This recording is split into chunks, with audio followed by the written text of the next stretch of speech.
There's no doubt that for us to take on climate change in a serious way would involve making some tough political choices. And, understandably, I think the American people right now have been so focused and will continue to be focused on our economy and jobs and growth that, if the message is somehow we're going to ignore jobs and growth simply to address climate change, I don't think anybody's going to go for that. I won't go for that.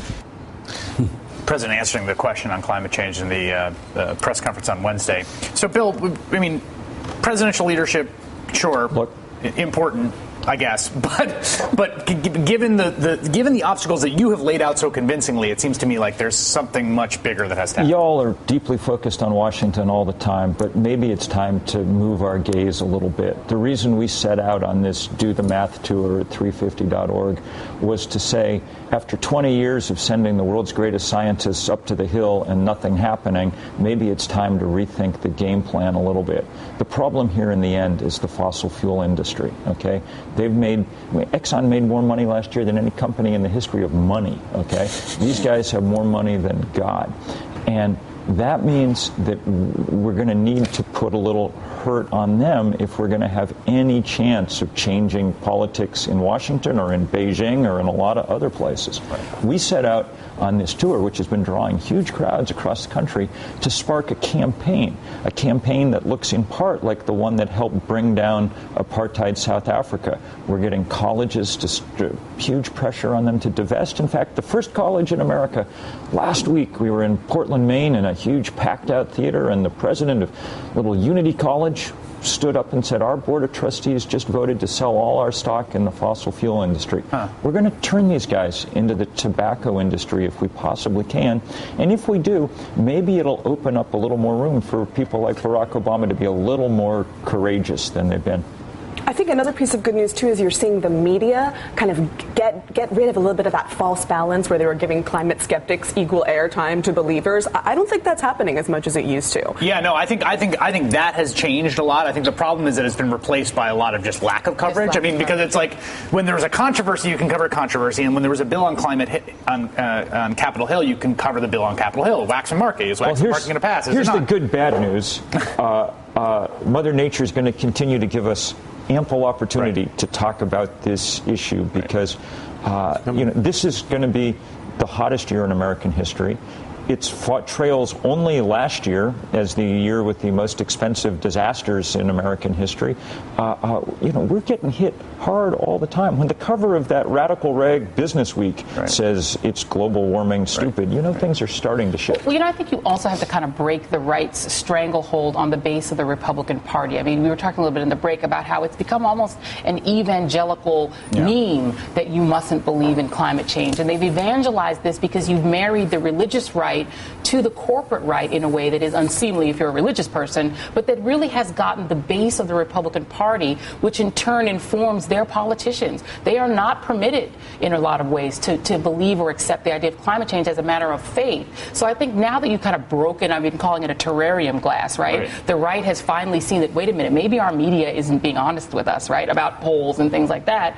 This might be an opportunity to start to get at the base of the Republican Party because there is an almost religious skeptic. They, as a matter of faith, they don't believe in climate change. But I think several things are the case here. Number one, Bill is entirely right. Mother Nature is going to head us over the head repeatedly. We're going to see more and more tremendous storms, more and more huge wildfires, droughts, and so forth.